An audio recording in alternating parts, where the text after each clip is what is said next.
कोई पाठक इस कविता को पढ़ता है, इस नए अंदाज की कविता को पढ़ता है, तो वो अचानक चौंक जाता है कि क्या ये नया अंदाज है पढ़ने का, और उस नएपन के साथ विचार उसके अंदर प्रवेश करता है और उसके साथ रहता है। तो इनकी कविता पढ़ते हुए 2-3 चीज़ें मुझे लगी इनकी विशेषताओं के रूप में। बहुत सारी चीज़ें पंकज जी, शुभम ने और अशोक भाई ने कही। एक तो है इनका सूक्ष्म अवलोकन, है ना, जो सूक्ष्म अन्वेषण है। कोई व्यक्ति रचनाकार कैसे बनता है, कोई व्यक्ति कलाकार कैसे बनता है। कलाकार संवेदना तो सभी के अंदर भी है और विचार भी सभी करते हैं, सोचते विचार तो सभी हैं, लेकिन मुझे यह लगता है कि कोई व्यक्ति कवि तब बनता है जब उसके अंदर सूक्ष्म अन्वेषण की शक्ति होती है, और यही डॉक्टर साहब के साथ है। ये उनकी सूक्ष्म अन्वेषण की शक्ति जो है उनकी पूरी कविता में दिखती है, और इसीलिए इनकी कविताएं इतनी विस्तृत हो गई हैं, बल्कि इनकी छोटे आकार की बड़ी कविताएं हैं वो, है ना। तो उसी अन्वेषण के कारण उन्होंने बहुत छोटी छोटी चीज़ों पर भी उसे इतना विराट विचारों से भर दिया है, तो वो मुझे बिल्कुल सम्मोहित करता है इनकी कविता को पढ़ने के लिए। और दूसरी जो है इनकी विशेषता है कविता की, वो है वैचारिकी, है ना, इनका चिंतन, तो वो भी बड़ा अद्भुत है। ये जो है हवाई तीर नहीं चलाते कवि, जो है हवाई तीर कई बार एक शब्दों के सम्मोहन में व्यक्ति फंस जाता है, नया कलाकार। सर भी जो है नवोदित कवि कहते हैं पंकज जी, युवा कवि, लेकिन अपने विचारों से वो कितने प्रौढ़ कवि है ना। तो युवा कवि जब पहली बार कलम लिखता है तो वो हवाई तीर चलाता है, कई बार जो है शब्दों की कल्पनाशीलता का चमत्कार दिखाने के लिए। लेकिन इनकी कविताएं ठहरी हुई कविताएं हैं और चिंतन की कविताएं हैं, गहरे चिंतन की कविताएं।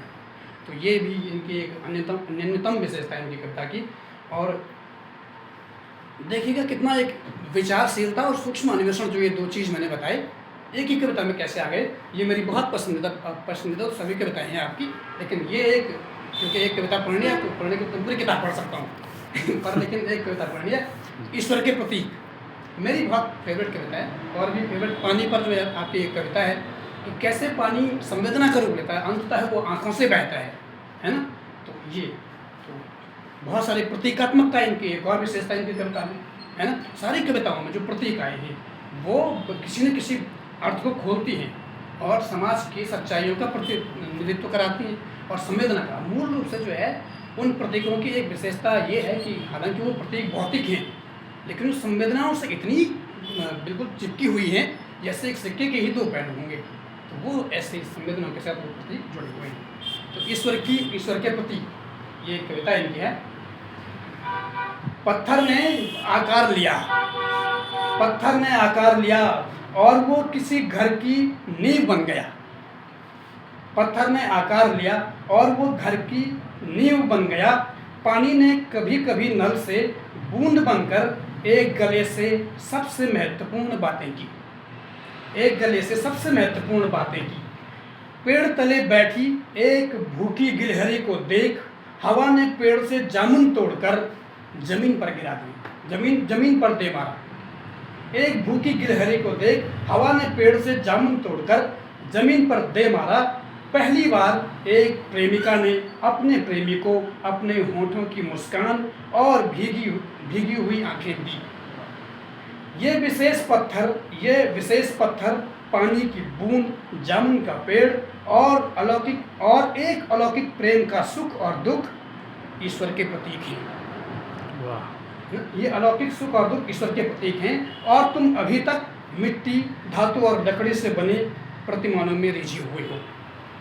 ये थी उनकी ईश्वर के प्रतीक कविता, है ना, जो कि ईश्वर क्या है। ये दार्शनिक, जैसे पंकज जी ने बताया कि गहरे चिंतन के कवि हैं तो दर्शन में उतरते हैं। मुझे वसीम बरेलवी साहब का शेर याद आता है कि सलीका ही नहीं, शायद उसे महसूस करने का जो कहते हैं खुदा है, पर नज़र आना जरूरी है। खुदा इस रूप में नज़र आता है जैसे कवि ने दिखाया है इसमें, किसी पेड़ के रूप में, है ना, या किसी हवा के रूप में, जल के रूप में, पानी के रूप में, जो संसार के कल्याण करने के लिए चीज़ें पृथ्वी पर हैं, वही ईश्वर की प्रतिबिंब है, ईश्वर के रूप में। तो ये उनकी कविताएं, और मैं बहुत साधुवाद बहुत